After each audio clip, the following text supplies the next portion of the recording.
L&T ये stock सुर्खियों में आज आई है मैक्वायरी की तरफ से एक इंटरेस्टिंग रिपोर्ट। इस रिपोर्ट में क्या कुछ कहा गया है, क्या कुछ लिखा गया है, बता रहे हैं हमें आशीष। पूरी डिटेल्स के साथ आशीष बताएं।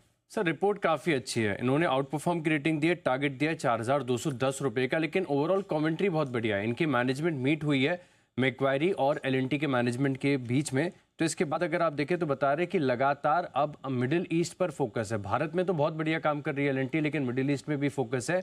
और अब जो इनका टॉप टियर अपर मैनेजमेंट है वो मिडिल ईस्ट में भी बैठता है, तो वहां पर सीधे तरीके से अगर आप देखें तो पूरा फोकस है। सेकेंड हाफ में सरकारी खर्च जो है केपेक्स को लेकर, इंफ्रास्ट्रक्चर पर लेकर, ये लगातार बढ़ता जा रहा है। और इसी के चलते एल&टी उम्मीद लगा रहा है कि जो लार्ज और बड़े ऑर्डर विन्स गवर्नमेंट की तरफ से मिलते हैं ये बिल्कुल आपको बरकरार देखने को मिलेंगे। एज अ डाइवर्सिफाइड कंपनी अगर आप देखें तो ये बता रहे हैं कि ट्रांसपोर्टेशन ये काफ़ी सेगमेंट अच्छा करेगा, साथ में एनर्जी प्रोजेक्ट्स हैं इसमें भी काफ़ी बेहतरीन वैल्यू और मार्जिन्स दोनों साइड पर इनको देखने को मिल सकते हैं। लेकिन एल&टी जाना जाता है कंस्ट्रक्शन को लेकर, ईपीसी को लेकर, लेकिन साथ में देखें तो जो नए कारोबार में इन्होंने एंट्री की है ये अपने आप में बड़ा सिग्निफिकेंट है। मैक्वायरी की रिपोर्ट में भी इस चीज़ को हाईलाइट करके बताया गया है। सबसे पहले अगर आप देखें तो जो ग्रीन हाइड्रोजन है, इलेक्ट्रोलाइजर्स हैं, ग्रीन हाइड्रोजन है, इस पर ज़्यादा फोकस है। सेमीकंडक्टर्स इन्हें पसंद है और डेटा सेंटर, थोड़ी देर पहले हमने खबर भी देखी थी कि डेटा सेंटर में पहला बड़ा क्लाइंट इन्होंने जोड़ा जिसमें 6 मेगावाट आईटी लोड क्षमता के लिए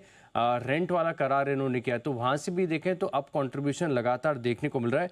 और सर ये स्टॉक ऐसा है जिसके हेटर्स बहुत कम है, सभी को एल&टी बहुत ज़्यादा पसंद आता है। मैं ब्लूमबर्ग की कंसेंसस देख रहा था कि कितने एनालिस्ट इस स्टॉक को कवर करते हैं, कितने खरीदारी की राय देते हैं, कितने बिकवाली की राय देते हैं, और तकरीबन 89% जो एनालिस्ट हैं इस स्टॉक के ऊपर पूरी तरीके से बुलिश है, बड़े टारगेट्स देते हैं, खरीदारी की राय देते हैं।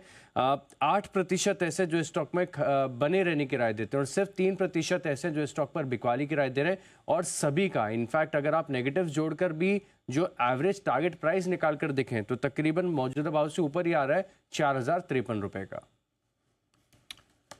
4,053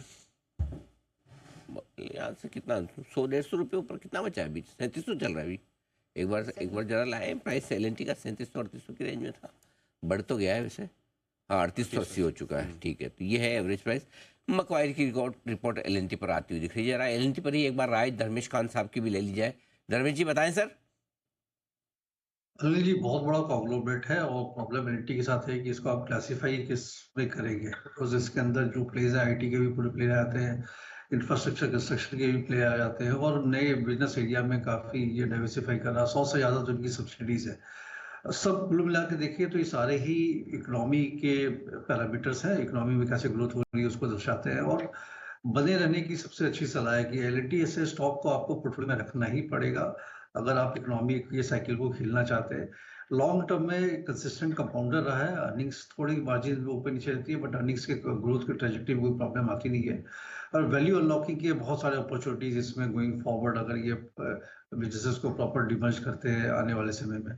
सो मेरा तो यही कहना है कि इसको अगर इक्विटी इन्वेस्टमेंट के हिसाब से 5-10 साल रखना तो रखे नहीं, टारगेट प्राइस पर ध्यान ना दें।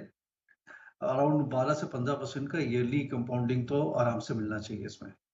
टारगेट के चक्कर में ना पड़े, और टारगेट रखना है तो टाइम वाइज टारगेट रखें, न कि प्राइस वाइज टारगेट। ये राय आपके लिए आती हुई इस वक्त एल&टी पर धर्मेश जी की तरफ से। बंसल जी की भी राय ली जाए एल&टी पर चार्ट्स के लिहाज से, बताएं सर। अनिल जी, चार्ट्स तो शॉर्ट टर्म तो अलग है अनिल जी, अनचार्टेड टेरिटरी में स्टॉक आया हुआ है। Gold mine Anil ji, 2 IT companies तो इसमें से निकल के अनिल जी लिस्ट हो चुकी हैं।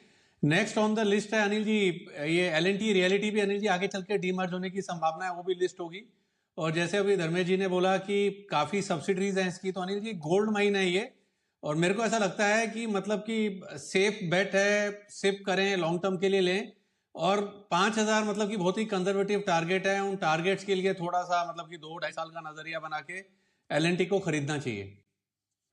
ओके, एल&टी खरीदने आप 5 साल के व्यू के साथ, ये राय आपके लिए बंसल जी की। हम यही कह रहे हैं, धर्मेश जी भी कि लॉन्ग टर्म रखिए इसको, 3-4-5 साल के लिए 15% का लगातार कंपाउंडिंग रिटर्न देने वाला ये स्टॉक है, ये पोर्टफोलियो में होना चाहिए। और इस महीने का हमारा स्टॉक ऑफ द मंथ भी है। पिछले महीने हमने आपको दिया था महिंद्रा एंड महिंद्रा, इस महीने हमने दिया है आपको एल&टी। वहाँ से बढ़िया एक्शन आता हुआ दिख रहा है। कैपिटल गुड्स सेक्टर और एल&टी इस महीने के लिए हमें रहे हैं बेहद पसंद।